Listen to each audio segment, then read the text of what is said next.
പ്രിയപ്പെട്ട കൂട്ടുകാരെ, ഞാനിന്ന് നിങ്ങൾക്ക് സങ്കീർത്തനമാണ് വായിക്കുന്നത്.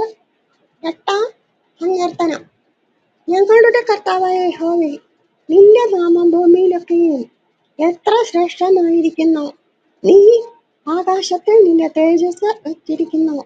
നിന്റെ വൈരികൾ നിമിത്തം ശത്രുവിനെയും പകയനെയും മിണ്ടാതാക്കുവാൻ തന്നെ നീ ശിശുക്കളുടെയും മുലകുടിക്കുന്നവരുടെയും വായിൽ നിന്ന് ബലം നിയമിച്ചിരിക്കുന്നു.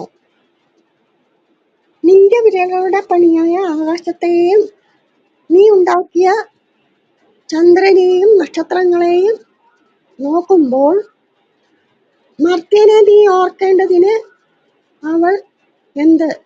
മനുഷ്യപുത്രനെ സന്ദർശിക്കേണ്ടതിന് അവൻ എന്തുമാത്രം?